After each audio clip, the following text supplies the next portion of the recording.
جیسے ہمارے آج کل ہلدی لگائی جاتی ہے، شادی کے پہلے ہلدی کی باقاعدہ اب تو رسم ہونے لگی ہے. پتہ نہیں آپ کے علاقے میں کیا حال ہے. اب کہیں کہیں باقاعدہ ہلدی کے نام سے فنکشن ہوتا ہے، لڑکے لڑکیاں ہلدی رنگ کا کپڑا پہنتے. حرام ہے یہ غیروں کی مشابہت ہے.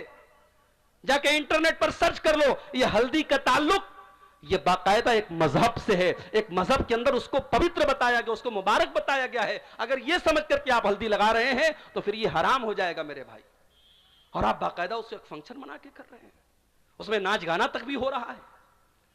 تو حضرت عبد الرحمن نے نکاح کیا، ان کے کپڑے پر زردی لگی تھی. اللہ کے پیارے نبی صلی اللہ علیہ وسلم کی نظر پڑ گئی.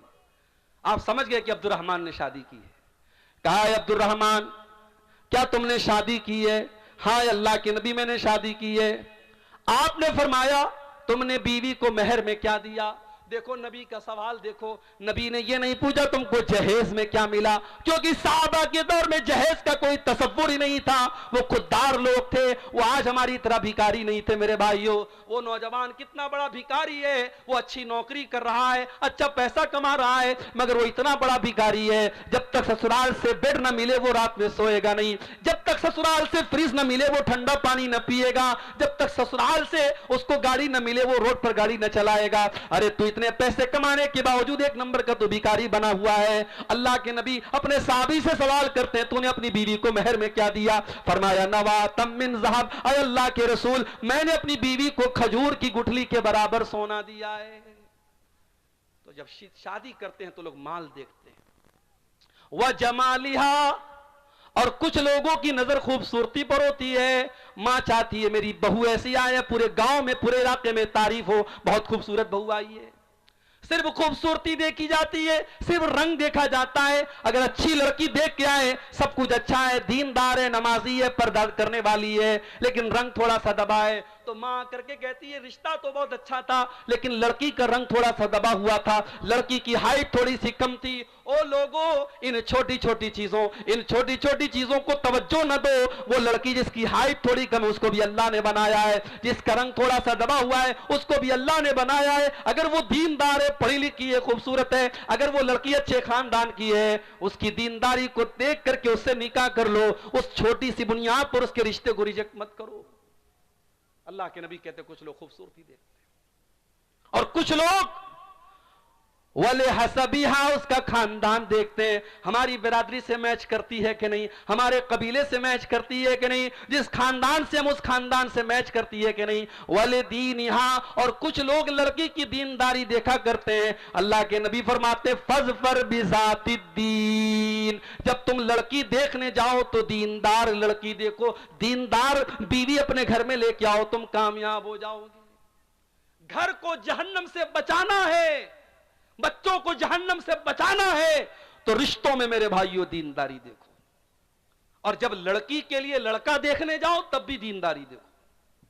اور میں ایک بڑی پوائنٹ کی بات بتا رہا ہوں اپنی بہنوں سے، کسی بے دین سے شادی کرنے سے بہتر ہے، کسی بے دین کی ایک لوتی بیوی بننے سے بہتر ہے کسی دیندار کی ایک عورت دوسری بیوی بن جائے، تیسری بن جائے. وہ انسان جس کے پاس دین نہیں ہے، جس کے پاس اخلاق نہیں ہے، وہ آج نہیں تو کل تمہیں پچھتانے پر مجبور کر دے گا. امام حسن بصری کے پاس ایک آدمی آیا، اس نے کہا امام صاحب میری بیٹی بہت خوبصورت ہے، بہت اچھی ہے، پڑھی لکھی ہے، کسورہ خطاب ہوا، میری لڑکی کے لیے بہت سارے رشتے آ رہے ہیں، میں اپنی بیٹی کی شادی کس سے کروں؟ غور سے سننا، امام حسن بصری جواب دیتے ہیں کہ اپنی بیٹی کی شادی زوجہ التقی، اپنی بیٹی کی شادی کسی متقی انسان سے کر دو، کسی ایسے انسان سے کر دو جو متقی ہو، جو پرہیزگار ہو، جو اللہ سے ڈرنے والا ہو. کیونکہ ایسا انسان جب تمہاری بیٹی سے شادی کرے گا، ان احبہا اکرمہا، اگر تمہاری بیٹی سے محبت کرے گا تو عزت دے گا، وان کریہہا، اور اگر کسی وجہ سے میاں بیوی میں نبھاؤ نہ ہو سکا، اگر میاں بیوی میں محبت نہ ہو سکی تو آپ کی بیٹی کو وہ ذلیل نہیں کرے گا. دیندار انسان کو اپنا داماد بناؤ. اسی لیے اللہ کے پیارے نبی فرماتے ہیں اذا خطب الیکم ممن ترضون دینہ وخلقہ، جب تمہاری بیٹی کے لیے ایسا رشتہ آئے، لڑکا دیندار ہے، لڑکا اچھی اخلاق والا ہے، فزوجوہ، تو جلدی سے نکاح کر دو۔ یہ مت دیکھو کہ زیادہ کماتا ہے کہ نہیں کماتا ہے، ہمارے برابر کے لوگ ہیں کہ نہیں، پکا مکان بنائے کہ نہیں بنائے، سرکاری نوکری ہے کہ نہیں ہے۔ اگر لڑکا دیندار ہے، اگر لڑکا اچھی اخلاق والا ہے، اپنی بیٹی کی شادی اس لڑکے سے کر دو۔ الا تفعلوا، اگر تم ایسا نہیں کرو گے، تکن فتنۃ فی الارض وفساد عریض، تو زمین کے اندر فتنہ اور فساد پھیل جائے گا، اور فساد آج پھیل چکا ہے میرے بھائی۔ سماج کے اندر زناکاری اور بدکاری اتنی تیزی سے بڑھ رہی ہے کہ شاید آپ کو اندازہ نہیں ہے۔ 9 10 سال کی بچیاں، 13 14 سال کے بچے، آج ان کے بھی ریلیشن سے، ان کے بھی تعلقات ہیں، ان کے بھی موبائل پر ان کے بھی چکر چل رہے ہیں۔ سماج اس مہانے پر اور اس دہانے پر جا کے کھڑا ہے میرے بھائی۔ جو بچیاں ابھی ڈھنگ سے بالغ نہیں ہوئی ہیں، جو بچے ابھی ڈھنگ سے جوان نہیں ہوئے ہیں، آج انٹرنیٹ نے ان کو بھی بالغ اور جوان بنا دیا ہے۔ میں بڑے صاف الفاظ میں کہتا ہوں، یہ دور صحابہ کا نہیں ہے، یہ دور تابعین کا نہیں ہے۔ اس دور میں نہ مردوں کی نظر جھکی ہے، نہ عورتوں کے جسم پر وہ پردہ ہے جو ہونا چاہیے۔ اس دور میں اپنی نوجوان نسل کو بچانا ہے، نکاح ٹائم سے کرو، اور ان کی نکاح میں، ان کی شادی میں دینداری کو پریفر کرو، دینداری کو ترجیح دو میرے بھائی۔ اگر گھر والوں کو جہنم کی آگ سے بچانا ہے، یہ پہلا اصول یاد رکھ لو۔ اچھا، ہم لوگ جب گھر بناتے تو کیا کرتے ہیں؟ سب سے پہلے ہم گھر کی بنیاد کو مضبوط کرتے ہیں۔ اگر گھر کی بنیاد مضبوط نہ ہو تو جتنی بھی اونچی بلڈنگ بنا لے، ایک دن بلڈنگ گر جائے گی، کیونکہ بنیاد کمزور ہے۔ اگر آپ اپنے گھر کو جہنم کی آگ سے بچانا چاہتے ہیں، اپنے گھر کی بنیاد دینداری پر رکھنا، تقوی کے اوپر رکھنا۔ افمن اسس بنیانہ علی تقوی من اللہ ورضوان، جو اپنے گھر کی بنیاد اللہ کے تقوی پر رکھے گا، اللہ کی رضا پر رکھے گا، اللہ نے فرمایا وہ زیادہ بہتر ہے۔ امن اسس بنیانہ، یا وہ انسان بہتر ہے جس نے اپنے گھر کی بنیاد ایک گڈھے کے اوپر رکھی ہے جو جہنم میں گرنے والا ہے۔ تقوی کے اوپر اپنے گھر کی بنیاد رکھو۔ بے ایمانی کر کے، چوری کر کے، حرام طریقے سے اگر پیسہ کما کر کے گھر بنا بھی لیا، آج نہیں کل وہ گھر آپ کے گھر والوں کے لیے جہنم کا ذریعہ بنے گا، بچوں کو برباد کرے گا، بیوی کو برباد کرے گا۔ اور آج دیکھ لیجئے گھر کے کیا حالات ہیں۔ کئی ساس بہو کا مسئلہ چل رہا ہے، کئی دیور بھابھی کا مسئلہ چل رہا ہے، کئی نند اور بھابھی میں جھگڑا چل رہا ہے، کئی دیورانی جیٹھانی میں مسئلہ چل رہا ہے۔ آج گھروں میں جھگڑے ہیں، لڑائی ہے، برکت نہیں ہے، سکون نہیں ہے، چین نہیں ہے، کیونکہ بنیاد گڑبڑ ہے، بنیاد تقوی پر نہیں ہے، بنیاد دینداری پر نہیں ہے میرے بھائی۔ اگر گھر والوں کو جہنم کی آگ سے بچانا ہے، گھر کے گارجین کو چاہیے کہ وہ اپنی ذمہ داری کو سمجھے۔ رات کو 12 بجے لڑکا اگر گھر میں آ رہا ہے، باپ کی ذمہ داری ہے پوچھے تو کہاں تھا۔ رات کو جو لڑکا 12 بجے آئے گا، صبح 5 بجے فجر کی اذان میں اس کی نیند کیسے کھلے گی؟ جوان بیٹی رات کو 2 بجے واٹس ایپ پر چیٹنگ کر رہی ہے، ماں کی ذمہ داری ہے وہ دیکھے وہ کس سے باتیں کر رہی ہے رات کو 2 بجے، کون سی ایسی بات ہے جو رات کو 2 بجے ہو رہی ہے۔ باپ نے 10,000 کا موبائل دلایا، لڑکی کالج میں پڑھنے جاتی ہے، اس کے پاس 60,000 کا 70,000 کا آئی فون آ جاتا ہے۔ کیا ماں باپ کا یہ فرض نہیں بنتا وہ پوچھے میں نے تو 10,000 کا تجھے موبائل دلایا تھا، یہ 50,000 کا آئی فون تیرے پاس کہاں سے آیا؟ وہ لوگوں، اگر گارجین ہو، اگر باپ ہو، اگر ماں ہو، اگر تربیت کرتے ہو تو تربیت کرنے کا حق ادا کرو، ورنہ کان کھول کر کے سن لو، ماں کے قدموں کے نیچے جنت ضرور ہے اور باپ جنت کا دروازہ ضرور ہے، لیکن اگر ماں نے ماں ہونے کا حق ادا نہ کیا، اگر باپ نے باپ ہونے کا حق ادا نہ کیا، تو اللہ کے نبی یہ بھی فرماتے ہیں کہ جس کے کندھے پر اللہ تعالیٰ نے کوئی ذمہ داری ڈالی اور اس ذمہ داری کو اس نے صحیح طریقے سے پورا نہیں کیا، حرم اللہ علیہ الجنہ، اس انسان کے اوپر جنت حرام ہو جائے گی۔ اس باپ کے لیے جنت حرام ہے، اس ماں کے لیے جنت حرام ہو جائے گی جس نے اپنے ماں ہونے کا اور اپنے باپ ہونے کا حق اور فرض نہیں ادا کیا۔ کرسمس کا تہوار ابھی ہمارے عیسائی بھائیوں نے منایا اور ہمارا مسلمان بڑے شوق سے میری کرسمس اور ہیپی کرسمس کی مبارکباد دے رہا ہے فیس بک کے اوپر، اور جو تھوڑا سا راجنیتی میں ہے، پالیٹکس میں ہے، وہ بیچارے تو ان کو اور بخار چڑھا ہے اپنی مہانتا دکھانے کا، وہ تو فٹافٹ فیس بک کے اوپر کرسمس مبارک، ہمارے عیسائی بھائیوں کو کرسمس مبارک۔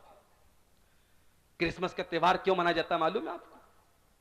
کرسمس کا تہوار منانے والا یہ عقیدہ رکھتا ہے کہ 25 دسمبر کو حضرت عیسیٰ پیدا ہوئے جو اللہ کے بیٹے تھے۔ نعوذ باللہ، ہمارا عقیدہ یہ نہیں ہے میرے بھائی۔ ہمارے عقیدے کے مطابق یہ کفر ہے، یہ اللہ کو گالی دینا ہے، یہ اللہ کی توہین ہے کہ اللہ کا کسی کو بیٹا قرار دیا جائے۔ اللہ بڑے غصے میں فرماتا ہے قرآن میں، وَقَالُوا اتَّخَذَ الرَّحْمَنُ وَلَدًا لَقَدْ جِئْتُمْ شَيْئًا إِدًّا تَكَادُ السَّمَاوَاتُ يَتَفَطَّرْنَ مِنْهُ وَتَنشَقُّ الْأَرْضُ وَتَخِرُّ الْجِبَالُ هَدًّا أَن دَعَوْا لِلرَّحْمَنِ وَلَدًا۔ یہ لوگ کہتے کہ رحمان نے بیٹا جنا ہے، رحمان کا بیٹا ہے۔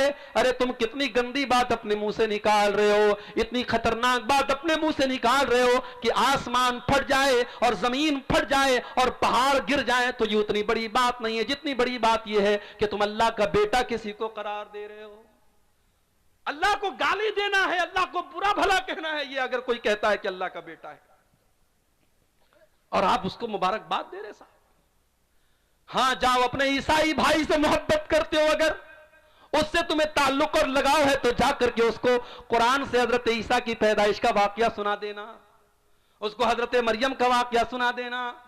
مریم پیدا ہوئی، مریم کی ماں نے نظر مانی کہ اے اللہ اگر تو نے مجھے بیٹا دیا، اس بیٹے کو میں تیری راہ میں لگا دوں گی، اس بیٹے کو میں بیت المقدس کا خادم بناؤں گی۔ ہائے ہائے، آج وہ مائیں دنیا سے ختم ہو گئیں جو اپنے بچوں کو دین کے راستے میں لگایا کرتی تھیں۔ آج تو ماں کا سپنا کیا ہے؟ اے اللہ مجھے ایسا بیٹا دے جو ڈاکٹر بن جائے، جو انجینئر بن جائے، جو وکیل بن جائے، جو جج بن جائے، جو پولیس آفیسر بن جائے۔ میرے بھائیوں، اگر ماں کا یہ سپنا ہے کوئی غلط بات نہیں ہے، مگر وہ مائیں سماج سے ختم ہو گئیں جو یہ چاہت رکھتی تھی کہ اللہ میرا بیٹا قرآن کا حافظ بن جائے، اے اللہ میرا بیٹا دین کا عالم بن جائے، اے اللہ میرا بیٹا دین کی خدمت کرنے والا بن جائے۔ امام بخاری رحمت اللہ علیہ، ان کی ماں کا واقعہ، ان کی سیرت لکھنے والوں نے لکھا ہے، امام بخاری کی ابھی عمر بہت کم تھی، بہت چھوٹے سے تھے، 4-5 سال کے تھے۔ ایک مرتبہ امام بخاری بہت بیمار ہو گئے، بخار چڑھ گیا ان کو، اور بخار ایسا چڑھا، اتنا سخت بیمار ہو گئے امام بخاری، ان کی آنکھوں کی روشنی چلی گئی۔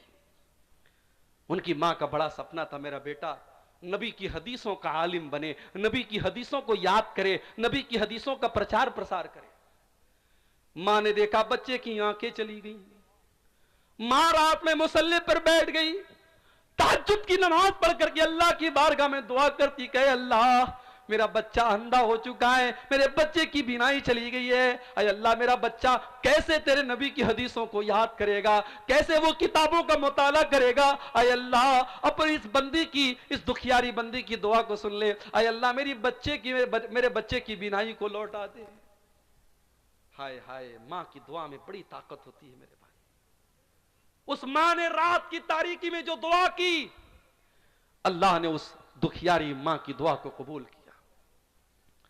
ماں تہجد پڑھ کر کے سو گئی، خواب میں حضرت ابراہیم علیہ السلام کی زیارت ہوئی، اور حضرت ابراہیم نے کہا کہ اے امام بخاری کی ماں، اے محمد بن اسماعیل کی ماں، تیرے بچے کی بینائی کو اللہ تعالیٰ نے لوٹا دیا ہے۔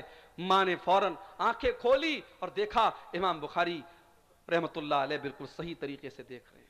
یہ کرامت تھی حضرت امام بخاری کی ماں کی اور ان کی۔ میرے پیارے ساتھیوں، یہ مائیں تھی جو اپنے بچوں کے لیے فکر کیا کرتی تھی۔ جاؤ اپنے عیسائی بھائی کو بتاؤ کہ مریم کی ماں نے بھی نظر مانی تھی کہ اللہ بیٹا ہوگا تو تیرے دین میں لگا دوں گی، اور بیٹی پیدا ہو گئی۔ مریم کی ماں بہت اداس ہو گئی، کہنے لگی اے اللہ میں نے بیٹی کو جنم دے دیا۔ اللہ نے فرمایا وَلَيْسَ الذَّكَرُ كَالْأُنثَىٰ، اے مریم کی ماں اگر تجھے بیٹا ہوتا تو ایسا نہ ہوتا جیسی یہ بیٹی ہوئی ہے۔ اس کا نام مریم رکھا۔ اس کے بعد ماں کا انتقال ہو گیا اور مریم کی پرورش ان کے خالو حضرت زکریا علیہ السلام کرنے لگے۔ زکریا علیہ السلام بہت اللہ کے نیک اور متقی بندے تھے، اللہ کے پیغمبر تھے، اور دن رات وہ اللہ کے گھر میں رہا کرتے تھے، مسجد میں رہا کرتے تھے، محراب میں رہا کرتے تھے، اور اسی محراب میں حضرت مریم کی پرورش بھی کر رہے تھے۔ قرآن کہتا ہے کلما دخل علیہا زکریا المحراب وجد عندہا رزقا۔ حضرت زکریا جب مسجد میں آتے ہیں تو کیا دیکھتے ہیں؟ انار کا موسم نہیں، اور مریم کے پاس انار موجود ہے، آم کا موسم نہیں، آم موجود ہے، سیب کا موسم نہیں، سیب موجود ہے، جس پھل کا موسم نہیں وہ پھل موجود ہے۔ قال انا لک ھذا یا مریم، کہتے ہیں مریم تیرے پاس یہ پھل کہاں سے آیا؟ قالت هو من عند اللہ، مریم کہتی ہے کہ اے خالو جان یہ پھل اللہ تعالیٰ کی طرف سے آیا ہے، ان اللہ یرزق من یشاء بغیر حساب، اللہ جس کو چاہتا ہے بے حساب روزی دیتا ہے۔ اے خالو جان یہ اللہ کی طرف سے آیا۔